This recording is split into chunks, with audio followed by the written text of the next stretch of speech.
বিসমিল্লাহির রহমানির রহিম। সুপ্রিয় দর্শক শ্রোতা, আসসালামু আলাইকুম। সবাই কেমন আছেন? কাছে দূরে, দেশ ও দেশের বাহিরে যে যেখানে আছেন, কামনা করি সবাই খুব ভালো আছেন, সুস্থ আছেন এবং নিরাপদে আছেন। আমিও আল্লাহ পাকের অশেষ রহমতে ভালো আছি, সুস্থ আছি। একটু ঠান্ডার কারণে গলাটা একটু বসে গিয়েছে, কাশি, খুসখুসে শুকনো কাশি আর কি। সকালবেলার চা বানাচ্ছি, হালকা নাস্তা হবে। চাটা রেডি হয়ে গিয়েছে, কফি মিশিয়ে এখন ঢেকে রেখে দিচ্ছি।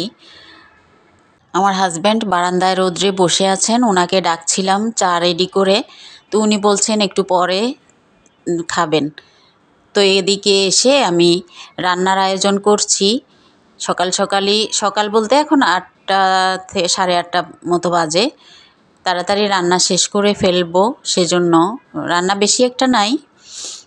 এদিকে খাবারের টেবিলটা গুছগাছ করে ফেলছি, যেহেতু নাস্তা এখনও করছে না, চাটা খাওয়া হবে না, তো আগেই আমি গুছিয়ে ফেলছি একেবারে দুপুরের জন্য।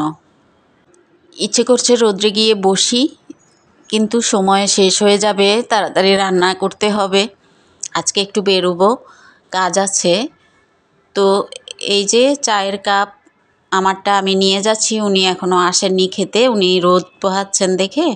তো আমি এইগুলো ধুইতে হবে। এই বক্সটা খালি হয়েছে, এটাতে চানাচুর ছিল, এনে রাখছি। আর এইখানে আমি তরকারি সিম আলু, নতুন আলু ছিল, কেটে নিয়েছি। আর এই পাশে জাম্বুরা ভর্তা করে বাটিতে রেখে দিয়েছি, ঢেকে রেখে দিব। এখন কেউ খাবে না, কারণ দুপুরের দিকে মেয়েও আসলে তখন খাওয়া হবে। এখন আর ঘরে কেউ খাওয়ার মতো নেই, সেজন্য ঢেকে রেখে দিচ্ছি। এই টেবিলটা 3 থাকের একটা কাঠের টেবিল। রান্না করার পর খাবারের পাতিলগুলো এই টেবিলের উপরে আমি রাখি। ডাইনিং টেবিল মোছার পরে সবাই আসলে তখন ডাইনিং টেবিলে নিয়ে আসা হয়। আগে ওইখানে রেডি করে সব পাতিল রাখি, আর খাবারের কোনো জিনিস থাকলে সেগুলো ওই টেবিলের উপরে রেখে দেই। একজন আপু জানতে চেয়েছিলেন এইটা কাঠের টেবিল কেনা। জি আপু, এইটা কাঠের 3 থাকের টেবিল। নিচের 2 থাকেও আমি ব্যবহারের পাতিলগুলো, কড়াইগুলো রাখি। যাই হোক, এখন চলে এসেছি বিছানা গুছাতে। বিছানায় পুরো রোদ এসে পড়েছে এই যে। আর এই যে দুটো হালকি কাঁথা আর কি, হালকা কাঁথা গুছিয়ে রেখেছি, এই দুটো আমরা দুজনে রাত্রে ব্যবহার করি। এই হালকা কাঁথাগুলোর পরিমাণের শীতই এখন আমাদের লাগে, এখনও বেশি একটা শীত লাগে না। কম্বল বা লেপ এখনও বের করা পড়েনি। এখন আমি একটু বেরোবো, রান্নাবাড়া শেষ করে, ধোয়া মোছা শেষ করে রেডি হয়ে নিয়েছি। প্রাসঙ্গিক একটা কথা এখানে না বললেই নয়, আমার হাজব্যান্ডের যে ছোটোখাটো ব্যবসা আছে তা লোন দিয়েই চালাতে হয়। তো লোন নেওয়ার সময় হয়ে এসছে। গতবার যে নিয়েছিল ওইটা শেষ হয়ে গিয়েছে, ওইটার টাকা আমার বাসুরকে দিতে হয়েছে। কিছু ঔষধও নেওয়া লাগবে। তো আমি গিয়ে কাজ আর হয়নি, সাথে সাথেই চলে এসেছি। বাসায় এসে এই যে আমার হাজব্যান্ডের যে একটা কোট সেট এনেছিল, প্যান্টটা ঠিক করা লাগবে, ওইটা নিয়ে বসেছি। এটার পায়ের নিচের অংশটা বললাম না, টাকনুর উপরে উঠাতে হবে, এটা লম্বা বেশি। তো যে পরিমাণ লাগবে ওই পরিমাণ কেটে এখন আমি সেলাই করতে বসেছি। দুটো সুতার যেটা ভালো মিলবে সেটা বেছে নিয়ে তারপরে সুই আনতে এই যে আমি এখন মেশিনের চলে এসেছি। ওই সেলাইটা হাতে সেলাই করতে হবে, বড় দেখে একটা সুই নিয়ে নিলাম। অন্যান্য কাজের ঝামেলা যেহেতু নেই, ভাবলাম এটা সেলাই করে রেখে দেই। রেডি 2-3 দিন দেরি হয়ে গিয়েছে, আবার হুট করে কোন সময় চেয়ে বসে। আমার ঘরের সব সেলাইয়ের কাজগুলো আমি ঘরেই সেরে নেই। উল্লেখযোগ্য কিছু কাপড় চোপড়, যেমন হাজব্যান্ডের শার্ট প্যান্ট ও ছেলের জুব্বা পাঞ্জাবি, এগুলো ছাড়া, পায়জামা, এগুলো ছাড়া আর সবই আমি ঘরেই সেলাই করি। ছেলের আয়রনের কাপড় ছাড়া সব কাপড়ই আমি ঘরে আয়রন করি। এই দিক দিয়ে আমার ঘরে কিছুটা টাকা সঞ্চয় হয়, যা কিনা আমি অন্য কাজে লাগাতে পারি। এখানে যে বেরিয়েছিলাম কাজে, ওই যে ব্যাংকের সেটা আর হয়নি। তো ওই ব্যাংকের লোকটা ঘরে আসবে আমার হাজব্যান্ড ফোন করে বলল, আর আমার হাজব্যান্ড আসার সময় সাথে করে এই ফল ফলাদি কিছু আর পিঠাগুলো নিয়ে এসেছে। ঘরে মেয়ে খাওয়ার জন্য সিঙ্গারা এনেছে। ওই লোকটাকে দেব, এখন ফল ফুল কেটে দিব আর পিঠা দিব। এই পাটিসাপটা পিঠাগুলো দারুণ মজার ছিল। আমরা সহ একসাথে নাস্তা সবাই মিলে করে নিলাম। এখানে কিছু ফল ছিল, এগুলো রেখে যে কথা বলছিলাম আর কি, রাখতে রাখতেই বলি, আমার ঘরে আরও এগুলো ছাড়াও সেলাই কাজ ছাড়াও আরও বিভিন্ন রকমের কাজ, যেদিন থেকে আমি জব করা বন্ধ করেছি সেদিন থেকেই আমি এরকমই করি। আমার ঘরের সমস্ত কিছুর যে সর্বোচ্চ আমি নিজে করার চেষ্টা করি, বাহিরে না দিয়ে। যে টাকাটা বাহিরে খরচ করা হবে সেই টাকাটা আমি নিয়ে নেবার চেষ্টা করি, রাখি আমার কাছে। আমি আস্তে আস্তে জমিয়ে অল্প থেকে বেশি করে তারপরে সেটা বড় কোনো কাজে লাগাই, এভাবেই করি।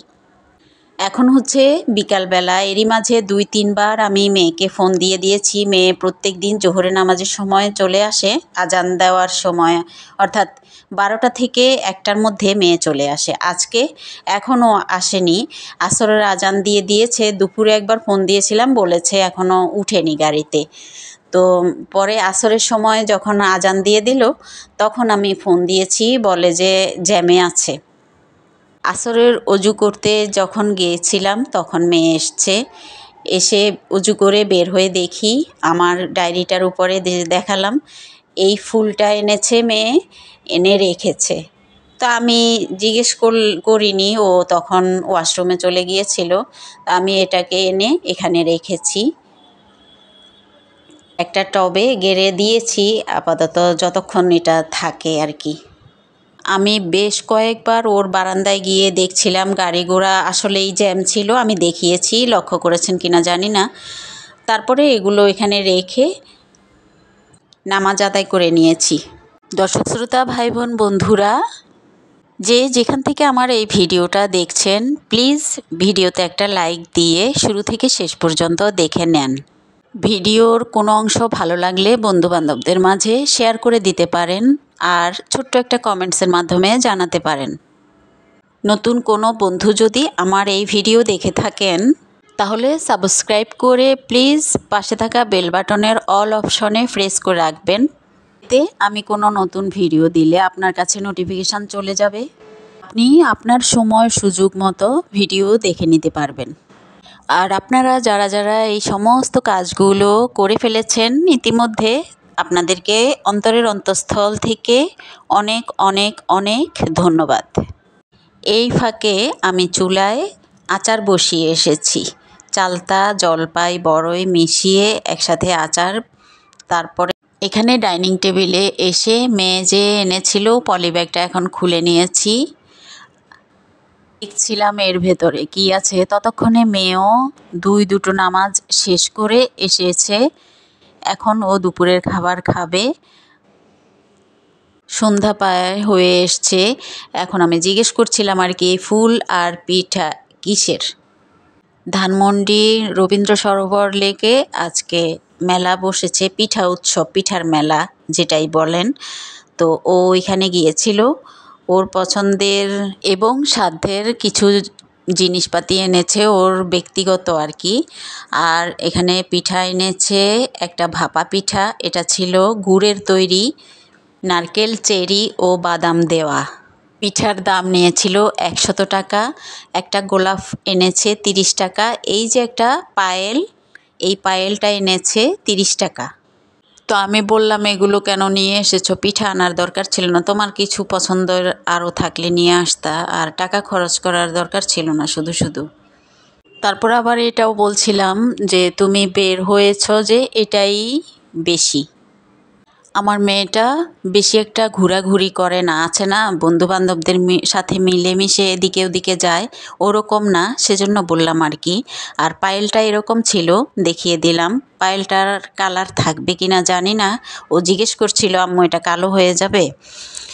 তো আমি বলছিলাম হলে হবে, থাক, গেছে, এটাই আমার কাছে খুশি লাগতেছে, একটু ঘুরে ফিরে এসেছে। বড় এই ভাপা পিঠাটাই ছিল আমাদের আজকের সন্ধ্যার নাস্তা। পিঠাটা আমি এখন কেটে নিচ্ছি। আর ওর আব্বুও মাগরিবের নামাজ পড়ে বাসায় চলে এসেছে। ঘরে ঢুকেই উনি বলছিলেন আজকে মেয়ের ট্রিট দেওয়া নাস্তা দিয়ে সন্ধ্যার নাস্তা সারবে। তো আমি বলছিলাম কিভাবে আপনি জানেন? তো উনি বলছিলেন দোকানের সামনে দিয়ে আসার সময় আমি দেখেছি না, ওর হাতে একটা ব্যাগ ছিল। ততক্ষণে মেয়েও আবার নামাজ শেষ করে সবাই মিলে একসাথে পিঠা আর কফি নিয়ে সন্ধ্যার নাস্তাটা সারলাম। মেয়ে অবশ্য কফি খায়নি, পিঠা খেয়েছে শুধু। আমরা পিঠা কফি খেলাম। কফি আর পিঠা খাওয়ার সাথে সাথে মেয়ের আনা ভাপা পিঠা আর ঘরে বানানো কফি দিয়ে সন্ধ্যার নাস্তা সারছি। আর সেই সাথে আপনাদের কাছ থেকেও বিদায় নিচ্ছি। আপনারা সবাই ভালো থাকবেন, দোয়া করবেন। আল্লাহ হাফেজ।